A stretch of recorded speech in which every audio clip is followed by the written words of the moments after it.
से ज्यादा उम्र के लोगों को वैक्सीन देने का फैसला आखिरकार ले लिया गया। इस फैसले के पीछे बड़ी वजह थी दूसरी लहर की सुनामी।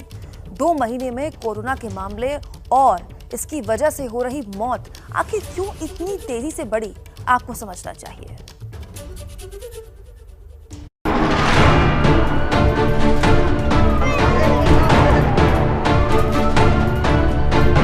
कम से कम मेरे बाप तो बच जाए, मेरी माँ भी नहीं है, हम अनाथ हो जाएंगे अगर बेड नहीं मिला हमें।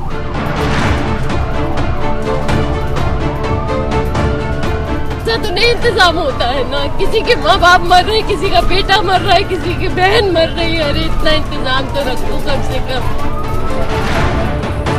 कोविड पॉजिटिव है, बेड हम लेने आए, कोई बेड नहीं मिल रहा है। कोरोना से पूरे देश में त्राहिमाम मचा हुआ है। हालात बहुत ज्यादा खराब है। अस्पतालों के पास बेड्स नहीं है, ऑक्सीजन नहीं है, दवाइयां नहीं है और गंभीर रूप से बीमार लोगों की एक बड़ी संख्या है जो हर रोज बढ़ रही है। कोरोना का यह संक्रमण रुकने का नाम ही नहीं ले रहा। हर रोज कोरोना रिकॉर्ड तोड़ रहा है। एक आंकड़े से सबसे पहले जरा दूसरी लहर की तूफानी रफ्तार को देखिए। 15 अप्रैल को एक दिन में भारत में संक्रमण के केसेस ने 2 लाख का आंकड़ा पार किया था। तब 2,0739 केस आए थे। अगले दिन 16 अप्रैल को एक दिन में 2,17,353 केस आए। 17 अप्रैल को 2,34,692, 18 अप्रैल को 2,61,500 और 19 अप्रैल को 2,73,810 नए केस सामने आए हैं। यानी 5 दिन में केसेस की संख्या 73,071 बढ़ गई है।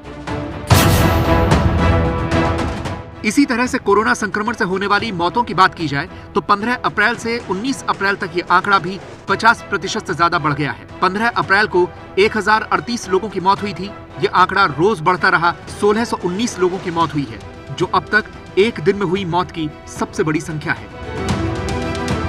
अगर कोरोना से होने वाली मौतों की बात करें तो सिर्फ 2 महीने के अंतराल में इनकी संख्या में 592% की बढ़ोतरी देखने को मिली है। फरवरी में भारत में कोविड से सिर्फ 2,672 लोगों की मौत हुई। मार्च में यह संख्या लगभग दोगुनी से ज्यादा हुई और मार्च में कोरोना से 5,674 लोगों की मौत हुई। लेकिन अभी अप्रैल के 18 दिनों में ही 15,833 लोगों की मौत हो गई है। संक्रमण की यह रफ्तार कितनी तेजी से बढ़ रही है, ये एक और आंकड़े से समझिए। भारत में 1 करोड़ से 1 करोड़ 10 लाख केस होने में 65 दिन लगे। इसके बाद अगले 10 लाख केस 35 दिन में आए। फिर 1 करोड़ 20 लाख से 1 करोड़ 30 लाख होने में 10 दिन लगे। 1 करोड़ 30 लाख से 1 करोड़ 40 लाख होने में सिर्फ 6 दिन लगे और अब 1 करोड़ 40 लाख से 1.5 करोड़ केस होने में सिर्फ 5 दिन लगे हैं। इसीलिए अस्पतालों में कोहराम मचा हुआ है। अस्पतालों के बाहर लाइन लगाए लोग खड़े हैं जो भर्ती होना चाहते हैं या अपनों को भर्ती करवाना चाहते हैं, लेकिन जगह ही नहीं बची।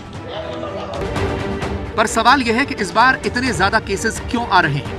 सरकार के मुताबिक ऐसा लोगों की लापरवाही से हो रहा है।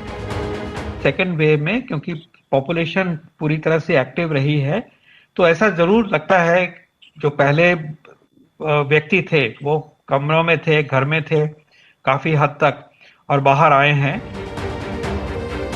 अब तो सरकार भी ये मान रही है कि यह वायरस भारत में एयरबॉर्न हो चुका है, यानी अब हवा के माध्यम से भी कोरोना फैल रहा है। इसीलिए ज्यादा सतर्क रहने की जरूरत है। आप भी उससे परिचित है कि एयरबोर्न का रोल ज्यादा है, सरफेसेस का कम है। ये डायनेमिक सिचुएशन है सीखने की और ये आगे बढ़ रही है। पर सवाल तो ये भी है कि कोरोना की मौजूदा लहर का पीक कब आएगा? इस सवाल का कोई ठोस जवाब तो नहीं है, लेकिन अलग अलग संस्थानों ने अपनी अपनी स्टडी दी है। बेंगलुरु के इंडियन इंस्टीट्यूट ऑफ साइंस के मुताबिक 20 अप्रैल से 10 जून तक कोरोना केसेस में बढ़ोतरी देखने को मिलेगी। IIT कानपुर के मुताबिक मई के अंत तक केसेस में कमी आनी शुरू होगी। Michigan school of public health के मुताबिक भारत में मई में दूसरी वेव का पीक आएगा। इसी स्टडी के मुताबिक 17 मई तक भारत में कोरोना केसेस की संख्या 3 करोड़ 30 लाख के पार पहुंच जाएगी।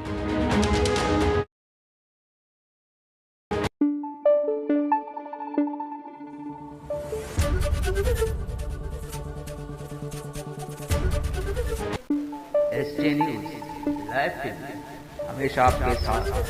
SJ न्यूज़ लाइव टीवी से बने। SJ न्यूज़ लाइव टीवी रहेगा हमेशा आपके साथ। है।